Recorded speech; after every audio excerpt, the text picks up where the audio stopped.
TV हो या drama हो, हमेशा इसको कहा जाता है कि ये एक ऐसा मीडियम रहा है जो आपके मुआशरे के ऊपर बहुत ज़्यादा असर डालता है, बहुत इम्पैक्टफुल रहता है। चाहे वो एंटरटेनमेंट की बात हो, मुआशरे के अंदर कोई तब्दीली लेकर आना हो, माइंड बनाना हो, या फिर कोई तब्दीली सोच के अंदर लेकर आनी हो, तो ये वाला आर्ट फॉर्म जो है ना, ये बहुत ही इम्पैक्टफुल हमेशा से रहा है। और जमा तकसीम की जब बात आती है ना, जिसका हम जिक्र ब्रेक पर जाने से पहले भी करके गए थे, उसके अंदर हमें वाकई में एक जॉइंट फैमिली सिस्टम के अंदर जो जमा तकसीम कर रहे होते हैं ना रिश्ते सारे, वो हमें ये सब कुछ नजर भी आ रहा है। इसमें रिश्तों की खूबसूरती भी दिखाई है, एट द सेम टाइम वो सिचुएशन ऐसी हो जाती है, वो हमें वो बदसूरती भी समटाइम्स लगती है, वो भी हमें दिखाई। तो इसीलिए ड्रामे का जो नाम है ना, वो जमा तकसीम है। इससे बहुत सारे लेसन्स हैं जो सीखने वाले हैं, और बहुत सारे ज़बरदस्त टॉपिक्स हैं जिसमें इस पर बात की गई। ख़ास तौर पर अगर फैमिली में किसी बच्ची को या किसी को हरासमेंट का सामना है, वो इसमें दिखाया गया है। फिर मियाँ बीवी के ताल्लुकात, फिर जब जॉइंट फैमिली में आप रहते हैं, ज़ाहिर है प्राइवेसी का मसला होता है, वो भी इन्होंने बड़े अच्छे तरीके से एक्सप्लेन किया है। फिर फैमिली में जब भाई अलग हो जाते हैं, फिर उन पर क्या गुजरती है, तो ये बहुत एक कंप्लीट पैकेज है सारे नाजरीन के लिए देखने के लिए। बहुओं को क्या क्या सुननी पड़ती हैं और बहुएं खुद क्या क्या कर रही होती हैं, ये वाले कलर्स भी दिखाए गए हैं। और इसके साथ साथ बहुत कुछ है जिसमें मेरे ख्याल से ना 8 से 10 मिनट का सेगमेंट काफी नहीं होगा, तो हम आपको डायरेक्टली लिए चलते हैं उन किरदारों की तरफ और उन किरदारों को करने वाले एक्टर्स की तरफ, जिन्होंने इतनी खूबसूरती के साथ अपने ये जो है किरदार निभाया है कि लगता है कि वाकई में वो वही किरदार ही हैं। हमारे साथ आज मौजूद हैं अदाकारा मदीहा रिजवी साहिबा, जिन्होंने निगत का किरदार अदा किया है। उनको वेलकम करते हैं। Thank you so much Madiha हमें ज्वाइन करने के लिए। और उसके साथ साथ हमारे साथ मौजूद हैं हसन अहमद साहब, जिन्होंने हमीद का किरदार अदा किया है। उनको भी बहुत बहुत शुक्रिया आप दोनों का हमें ज्वाइन करने के लिए। हसन, आप कैसे हैं? मैं बिल्कुल ठीक हूँ, आप लोग बताएं, आप लोग सब कैसे हैं? अस्सलाम वालेकुम मदीहा। हेलो। वालेकुम सलाम हसन, कैसे हो? एंड एवरीबॉडी, कैसे हैं आप लोग? बिल्कुल ठीक ठाक, ठीक, जबरदस्त, और बहुत एक्साइटेड भी हैं क्योंकि जमा तकसीम ऑलमोस्ट इख्तिताम के करीब पहुंच चुका है। सबसे पहले तो आप लोगों को बहुत बहुत मुबारक हो, क्या ही कमाल आप लोगों ने काम किया और हर किरदार ने बहुत खूबसूरत काम किया है। हसन, आपसे मैं आगाज करती हूँ। एक्सपेक्ट किया था when you were shooting for the drama कि ये इतना अच्छा कर जाएगा? बिकॉज इट्स वेरी सिंपल, लेकिन उस सिंपलिसिटी के अंदर इतनी रिलेटेबिलिटी है कि आपको मजा आता है, आप हुक हो जाते हैं ड्रामा देखते हुए।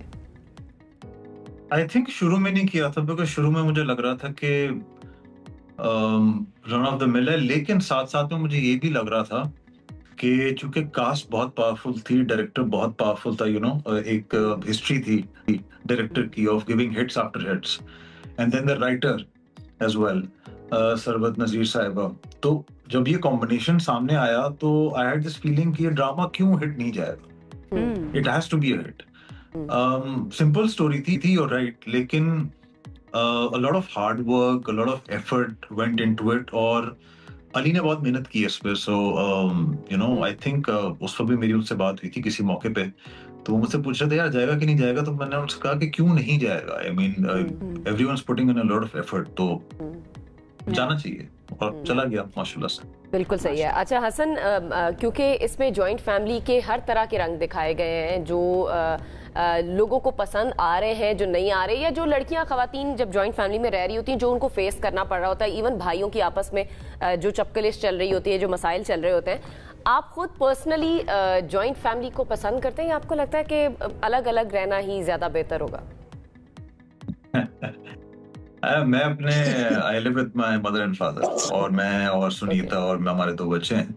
सो we are a family of 6। मैं कहता हूँ कि जॉइंट फैमिली, छोटी जॉइंट फैमिली जो है ना, फिर भी बहुत सारी चीजें आप कॉम्प्रोमाइजेस कर सकते हैं, चीजें सॉल्व हो सकती हैं। Joint family as big as the one shown in the drama, problems आएंगे। बिल्कुल ऐसी है। मदीहा ये भी जी, मुझे लगता है ये भी डिपेंड करता है। देखिए, पर्सन टू पर्सन भी वेरी करते हैं और फैमिलीज टू फैमिलीज भी वेरी करते हैं। ये हर चीज हर किसी पे अप्लाई नहीं होती, लोगों में डिफरेंस होता है। अब कुछ फैमिली, वही बात है कि हर फैमिली तो नहीं ऐसी हो सकती कि जहाँ रहना मुश्किल हो जाए, यू नो। तो इट ऑल डिपेंड्स। अब यही बात है कि ड्रामा जो है वो अवेयरनेस क्रिएट कर रहा है और लोगों को यही बता रहा है कि आप लोग किस कैटेगरी में आते हैं एक्चुअली।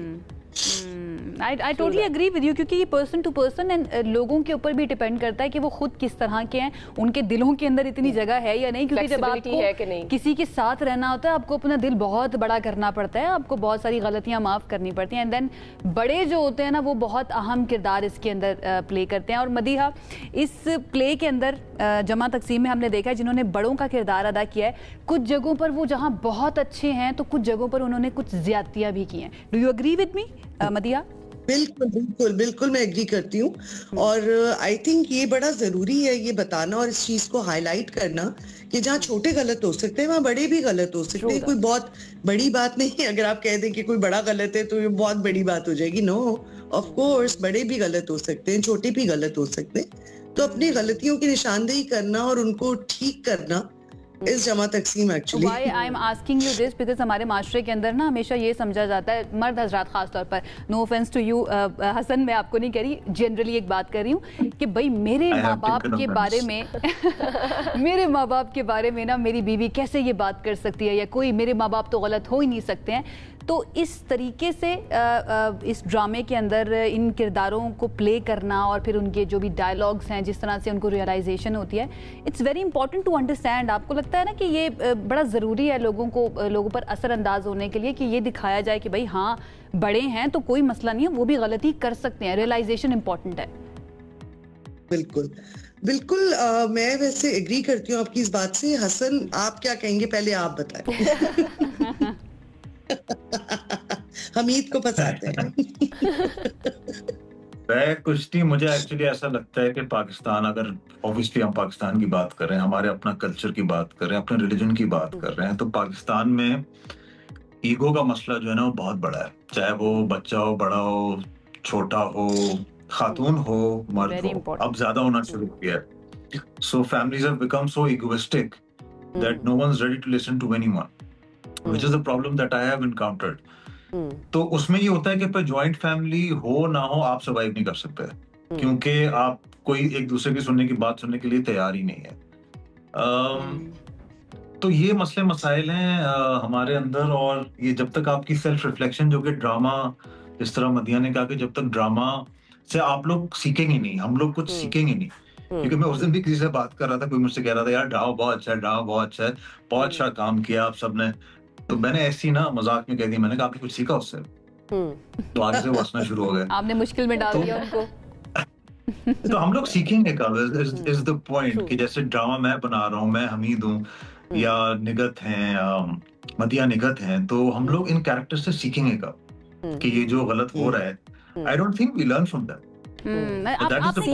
सीखना चाहिए। हसन, आपने क्या सीखा अपने किरदार से या इस ड्रामे से, ये बताइए। मैंने ये सीखा कि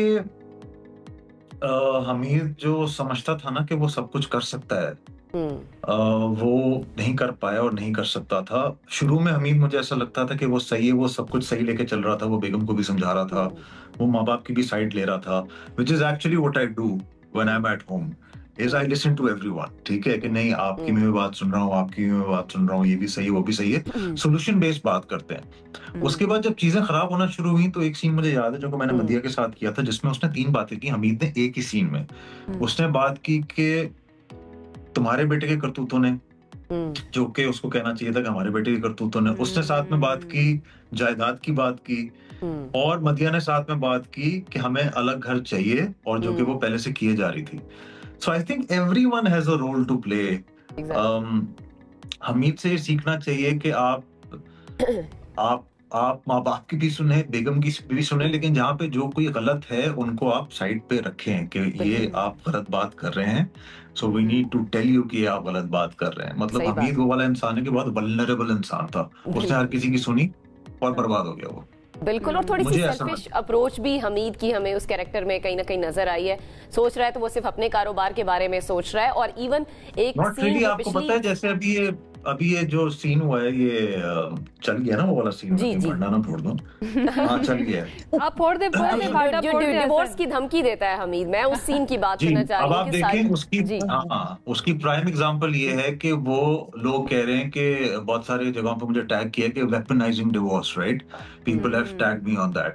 सो वो ठीक है, वो आप बिल्कुल सही बात करें, लेकिन हमीद के कैरेक्टर को अगर आप समझें तो हमीद ने क्या किया, हमीद ने दोस्त की बात में आके वो चीज कर दी है। So Hamid basically is a vulnerable person. बिल्कुल सही है। वो बेगम की सुनता है कि बेगम कहती है मुझे मैं चाहूंगी मदिया भी इसमें कोई कमेंट करें। मदिया जो किसी चाहूंगी, हमीद का कैरेक्टर एक्चुअली, हमीद का जो कैरेक्टर है वो दिखाया, ऐसे मर्दों को दिखाया गया है जो लाई लग होते हैं, जो लोगों की बातों में, दोस्तों की बातों में किसी ने कहा यार तुम झूठी मूठी तलाक का बोल दो, वो डर जाएगी, ये कर दो वो हो जाएगा। तो हमीद एक्चुअली, हमीद भी कोई क्रिमिनल नहीं है, मतलब कोई 100% क्रिमिनल नहीं है, स्टैंडिंग नहीं है। सारे सिचुएशंस में लगता है कि वो सही कर रहा है, वो कर रहा है, and it is turning out to be a bad, something very bad. लेकिन मैं सोच रही हूँ मदिया, ऐसी औरतों पे फिर उस वक्त क्या गुजरती, क्योंकि ड्रामे भी तो हम हमारी जो जिंदगी है, रियल लाइफ है, उससे कहीं ना कहीं इंस्पायर होकर बना रहे होते हैं। और ये मसला है, मर्द जरा सी बात पे अगर अपनी बीवी को तलाक का ताना देने लग जाए, आपका उसमें बड़ा अच्छा रोल और बड़े अच्छे आपके डायलॉग्स लगे मुझे। बिल्कुल, देखिए मैं एग्री करती हूँ एज बीइंग अ वुमेन भी, और मैं अपने आसपास भी देखती हूँ, ये बड़ी नॉर्मल बात है कि मर्द एकदम से उठ के ये कह देते हैं कि जी अच्छा चलो मैं तलाक दे देता हूँ, दो ही इज नॉट सीरियस, लेकिन ये इट्स अ बिग थिंग, और ये चीज बड़ी अच्छी हाईलाइट की गई है इसमें। और आई थिंक अब लोगों को ये समझना चाहिए, देखिए हमारा काम यही है कि हम ड्रामे बना के अवेयरनेस दे देते हैं, ठीक है, अब लोगों का ये काम है कि वो इस चीज से पिक करें। और जितनी डिस्कशन हो रही है, मुझे जो अच्छी बात लग रही है वो यही लग रही है कि डिस्कस होना शुरू हो गया है। तो जब कोई चीज डिस्कस होना शुरू हो जाती है तो इम्प्लीमेंट भी होने लगती है। Exactly. ये बड़ा जरूरी है कि एटलीस्ट डिस्कशन या कॉन्वर्सेशन तो किसी मसले के बारे में शुरू, हम मसले को मसला तो समझे ना, अदरवाइज कोई अगर औरत सिर्फ अलहदा रहने की बात कर ले, न्यूक्लियर फैमिली की बात कर ले, तो उसके ऊपर ही बहुत ज्यादा इल्जामात लगना शुरू हो जाता है, जो कहीं ना कहीं हमें उसका रंग जो है ना इस ड्रामे में भी नजर आया। लेकिन ऑल द वेरी बेस्ट आप लोगों को, एंड कंग्रेचुलेशंस वंस अगेन, क्योंकि बहुत अच्छा जा रहा है ड्रामा, ऑलमोस्ट इख्तिताम के करीब है। आई होप एंड अच्छा हो। बुध और जुमेरात को जनाब 8 बजे रोजाना ये ड्रामा लगता है। कल इसकी सेकंड लास्ट एपिसोड है। All the best Hasan and all the best Madiha, इंशाल्लाह ये बहुत अच्छा करेगा, इसका एंड भी बहुत। Thank you so much. Thank you so much हमें ज्वाइन करने के लिए। एक ब्रेक की तरफ जाते हैं जी। ब्रेक से जब हम वापस आएंगे तो बात करेंगे हम दीगर अहम टॉपिक्स पर। हमारे साथ रहिए।